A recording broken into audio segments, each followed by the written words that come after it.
Chers catéchumènes, chers confirmants, nous voici donc déjà à notre quatrième cours d'adultes. Je voudrais vous parler aujourd'hui du sacrement. Le sacrement, c'est un mot que vous avez souvent entendu parler et qui est peut-être pour vous un peu barbare, du moins que vous avez du mal à le comprendre, que ce que cela signifie. Alors vous avez dû peut-être déjà aborder dans vos catéchismes qu'il existe 7 sacrements. Le baptême, la confirmation, la communion, la confession, le sacrement des malades, le mariage et l'ordre. Mais tout cela ne vous éclaircit pas forcément sur ce qu'est un sacrement. Alors, je vais vous donner quelque chose de très simple pour que vous puissiez saisir, du moins déjà dans un premier temps, ce qu'est un sacrement. Le sacrement, il faut revenir lorsque Jésus était sur cette terre. Jésus, il y a 2000 ans, quand il était sur cette terre, il a pu agir dans la vie des personnes qui venaient à lui. Vous avez déjà entendu les récits de ces miracles où il pardonnait les péchés, où il guérissait les malades, où il assistait aux noces de Cana, où il a transformé le pain et le vin en son corps et son sang, lorsqu'il a donné le pouvoir à ses apôtres de pouvoir pardonner les péchés, de pouvoir célébrer la messe. Voilà. Donc ça, Jésus, il a fait cela il y a 2000 ans. Et nous pouvons dire que juste après, dès qu'il est monté au ciel, ceux qui étaient encore présents sur cette terre, ils n'avaient pas de chance. Parce que Jésus il était parti et donc il n'y avait plus rien à faire. On n'avait plus la possibilité d'avoir des actions de Dieu dans notre propre vie. C'est complètement faux parce que le Seigneur il a tout prévu. Il a dit « Je serai avec vous tous les jours jusqu'à la fin des temps ».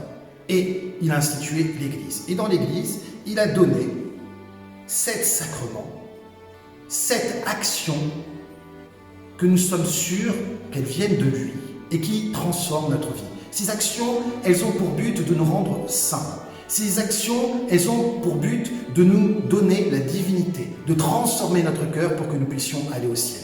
Ce sont donc des sacrements. Nous sommes sûrs à chaque fois qu'un baptême est célébré, à chaque fois que le prêtre ou le diacre va verser de l'eau sur la tête de quelqu'un qui demande le baptême et va dire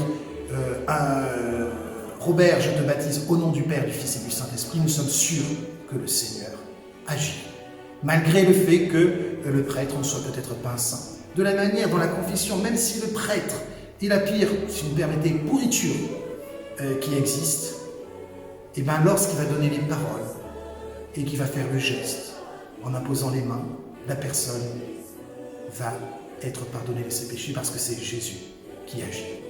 Un sacrement, donc, est une action de Jésus aujourd'hui qui a été confiée à l'Église. Alors, les sacrements, nous faisons plusieurs distinctions dans les sacrements. Il y a 3 sacrements qui vont être des tampons, on dit des sceaux, qui vont transformer notre âme. Notre âme va être différente. C'est pour le baptême, pour la confirmation et pour l'ordre.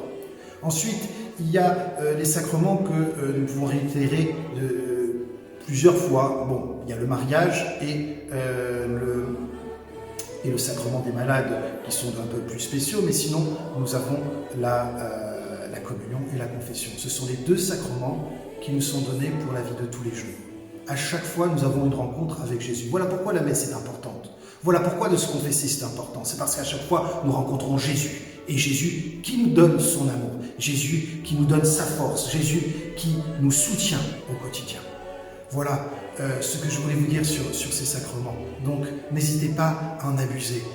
Et comprenez toute cette profondeur de ce projet de Dieu pour nous, qui accompagne à la fois notre liberté, à la fois notre volonté, mais qui est toujours présent parmi nous.